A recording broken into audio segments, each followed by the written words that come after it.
Right, as you can see here, I've got a whole heap of seedlings on the go. I buy all my seedlings through Happy Valley Seeds. What I tend to do is I fill the trays up basically with refined potting mix and compress it down into the cells. I then use worm castings to fill up the rest, and I plant the seeds in the worm castings and then top over the top of the worm castings as well. I then place them into mini terrariums just to give them a bit of heat, and I'll leave them in there until they germinate. Once they germinate, I bring them out here, and I essentially bottom feed them in a mixture of water, of rainwater and sea salt, and then I place them up on the rack here and just let them get plenty of sun. I always make sure that I don't get them too dry, but I also don't soak them either. Alright, now start with the garden. Okay, the garden here is basically very heavy in clay soil. So what I'm doing now at the moment, this first season, I'm not too worried about crops and what I get out of it. I'm essentially just trying to add biomass to the soil, and just basically planting as much as I can possibly plant in the ground, because if you follow people like Elaine Ingram and a few others out there, it's very important to get roots in the ground because they produce exudates through the root systems, which attracts all the microbes, and that starts breaking down organic matter, which feeds the plants.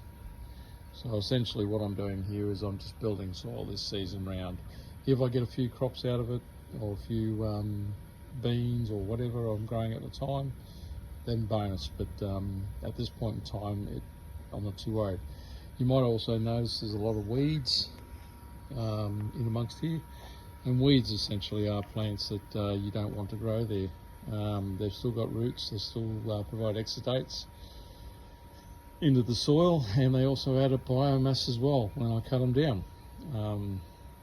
When I cut any plants down, I don't cut the roots out generally unless they're root crops.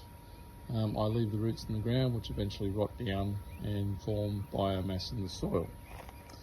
Okay, then this is the start of the garden here. I've got a few cornflowers there, a bit of dill, a bit of kale. This is hollyhock here. I spread a few bean seeds throughout because they're a nitrogen fixing plant. I've got some beetroot here. That's another thing I should mention too, is that I do polyculture more than anything, so I try and spread out different types of crops randomly right throughout the growing area. There's some exceptions to the rules in regards to that. Corn requires a good, big square of corn crops in order to pollinate, because they don't use bees or anything to pollinate. Okay, this is a comfrey plant, which has a deep tap root, and it tends to draw up a lot of nutrients from down deep. And what you do is you cut the leaves off and you chop and drop them into the garden, which adds biomass. What else we've got here? A bit of basil, a bit of coriander, with some strawberries floating around. The aim is to try and cover the soil as much as possible. Try not to leave any bare soil. At the moment I have got a little bit of bare composted soil on top, but I've got some seedlings ready to go in shortly. Got some marigolds going there, some cornflowers, more strawberries. I do like the zinnias. They're an absolute beautiful flower. More beans down here, more kale. That's a pomegranate tree there. I've just planted out a whole heap of aloe vera there. It looks a bit dead at the moment, but it will take off slowly but surely. It's a pretty robust plant. A few other flowers. That's the other thing too with planting too. I don't just plant annual crops to eat, I plant flowers in amongst them as well. Diversity is the key when you're dealing with permaculture, so I plant as much as diversity in the areas. Some more flowers there. I love the mint. Mint's a good ground cover which protects the soil. That's hollyhock there. There's actually a large hollyhock up here which is not too far off flowering. I'll take you up to it. That one there, that's a hollyhock. More ground cover there, again to protect the soil.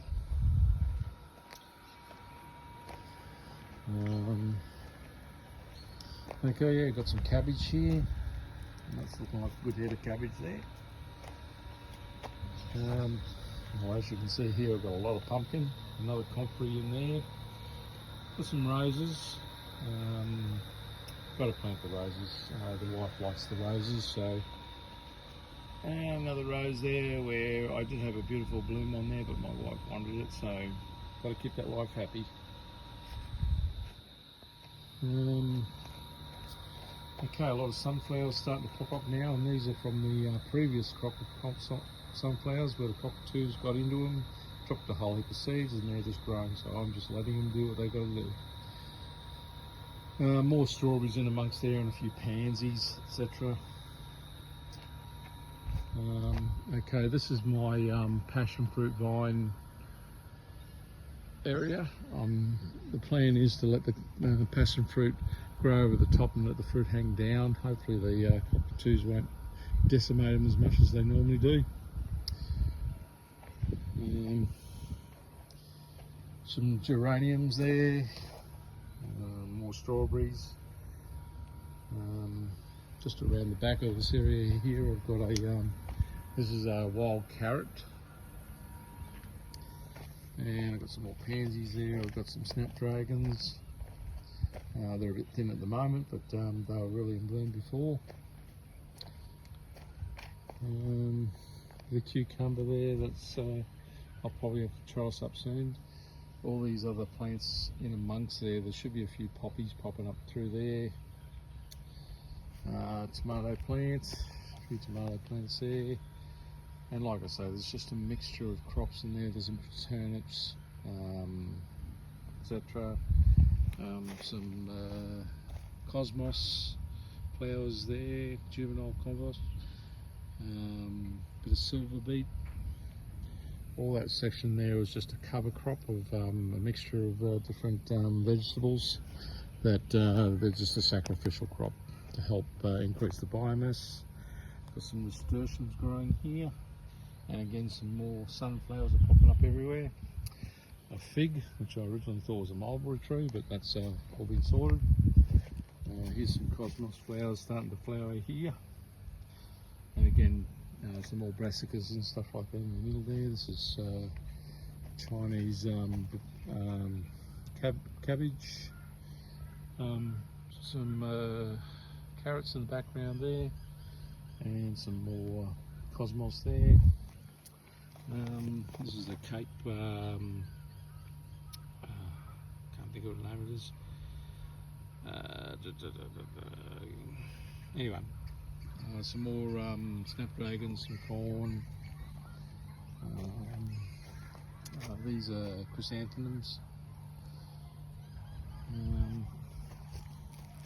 Little watermelon in there, and again just some remnants of the cover crops.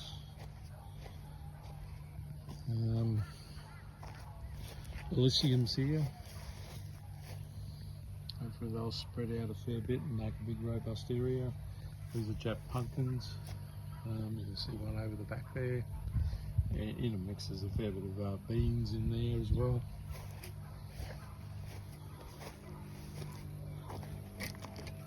Okay, climbing beans. And I've got a few going on there now. And this is a beautiful array of cosmos and zinnias. Absolutely beautiful, those things. This is my most mature crop of corn. Some nice heads coming up there. I'm planting them in stages so that they're at different ages, etc. So I just get a continuous crop. And now to the recent addition to the permaculture garden. This area down here is my apiary. I've started putting up a permanent fence now with these posts. This is a temporary fence just for the moment to keep the dogs out. At present, that's my 2 hives there. Got another 2 hives going there in about a week or so, and where those holes are over there, I'll have another 2 more hives going there.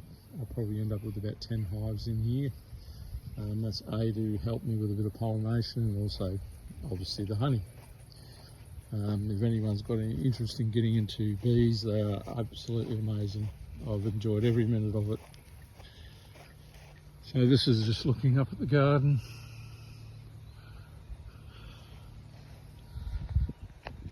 And you'll notice that all these areas that I walk in, these are what we call swales. They'll give you an idea. I dig them down deep and then I fill them with wood chip, which helps to form the mycorrhizal fungi, which helps the soil structure in the end. And at this present time, I do not use any fertilizers or anything. It is all organic, all using my own compost where possible. I do have to supplement it occasionally with some mushroom compost. Here's some nice roses popping up, and obviously some sunflowers here. So anyway, hope you enjoyed. Thanks for listening.